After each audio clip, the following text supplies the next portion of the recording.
The best revenge is massive success. Frank Sinatra.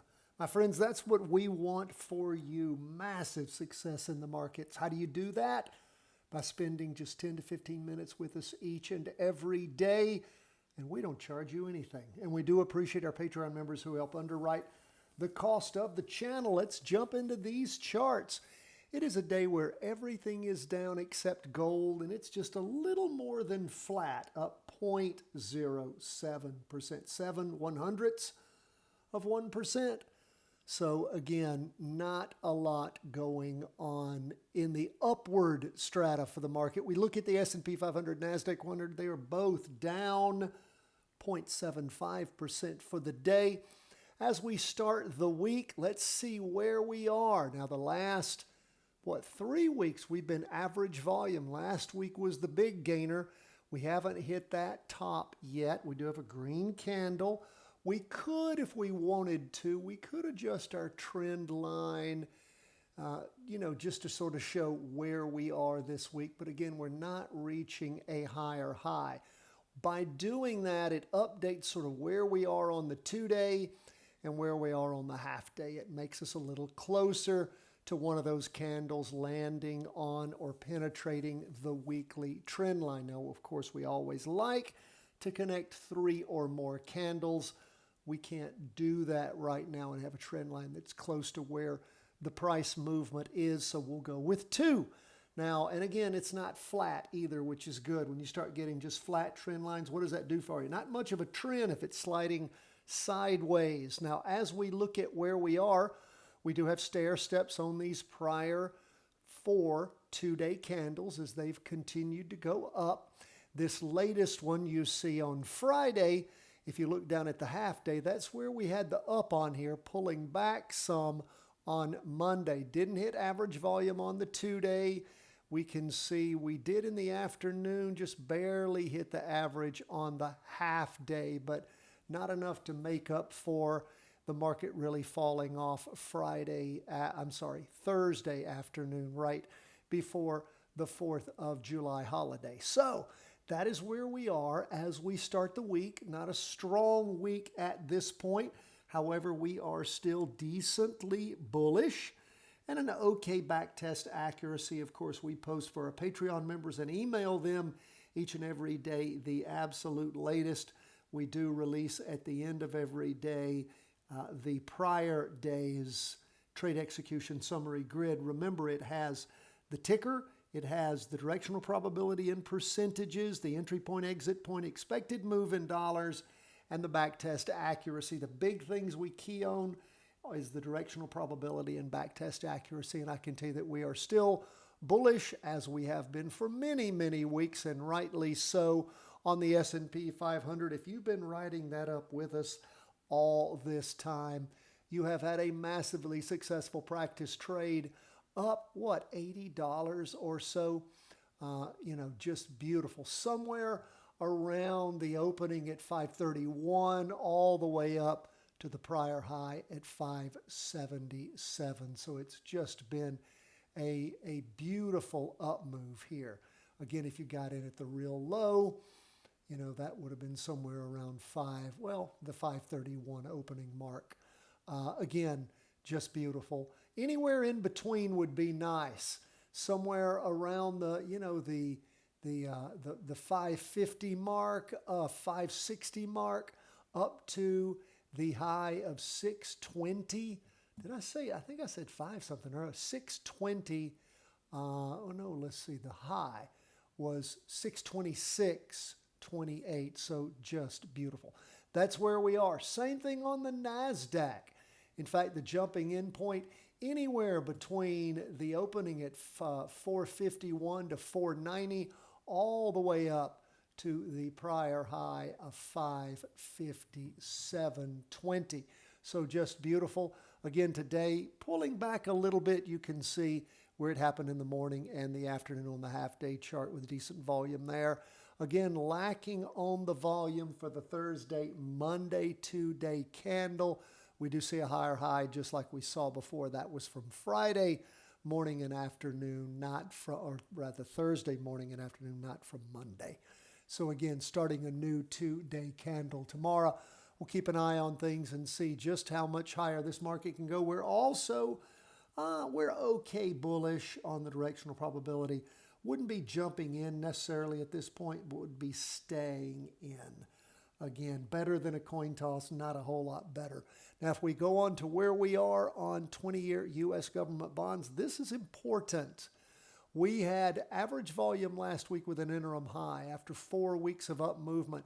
This week starting off very weak, immediately punching right down through our weekly trend line on the weekly chart, pushing through it on the 2-day, and of course penetrating in the morning and afternoon. It was already moving down toward it since Tuesday of last week, where things slid sideways and then down Wednesday and Thursday, punching through.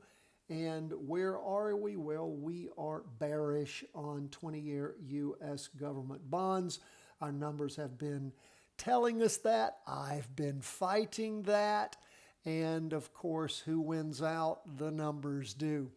And we do see things rotating over. We'll pay close attention to this as we get into the week, because this is a potential weekly vertical crossover. We want to see what happens with the volume here and, of course, the price movement. But punching through on a Monday, our weekly trend line, now it could recover all week and move back up. But chances are, when you have that kind of punch down and that much loss in momentum, it may very well keep going. We'll keep an eye on it. And remember, what does this mean? Well, if we get a really good sign that bonds are falling off precipitously, it of course can get us into the inverse fund. You'd have a chance to practice trade that.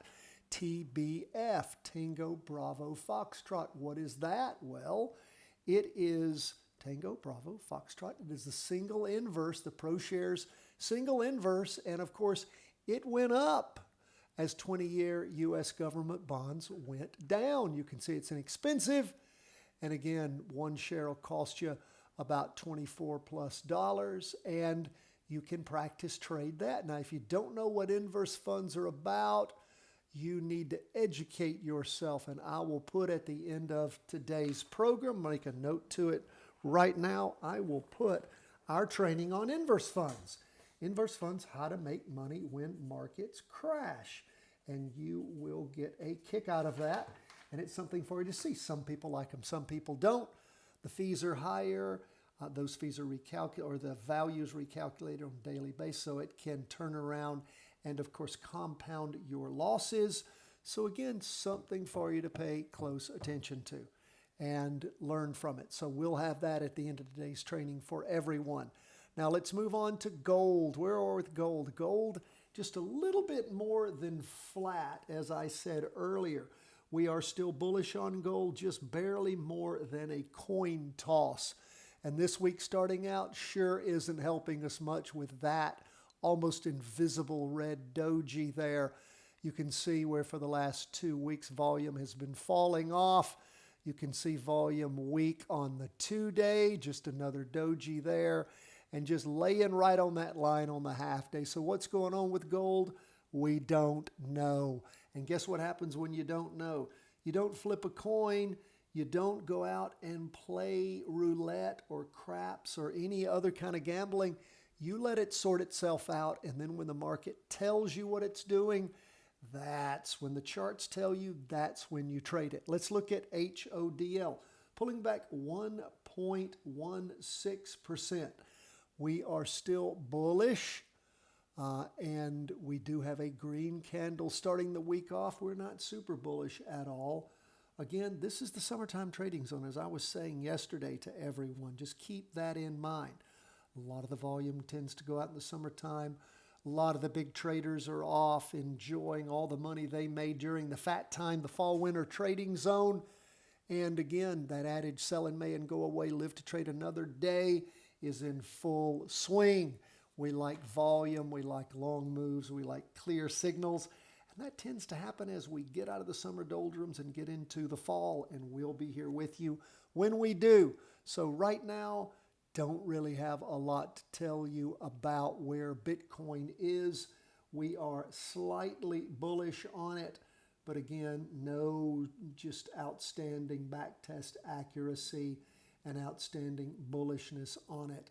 We were looking at things trying to shape up toward the end of the week, but of course, as this at the end of last week with a decent bullishness, but that has paired itself off considerably based upon the pullback today. And remember, in your trade execution summary grid and your 5-day plus trading analysis and execution plan, we actually give you all the numbers that you need, and in particular, how you can use that information on confirming whether to get into a practice trade or not. We actually lay that out for you, such as waiting for the 1-week green candle to be in alignment with price.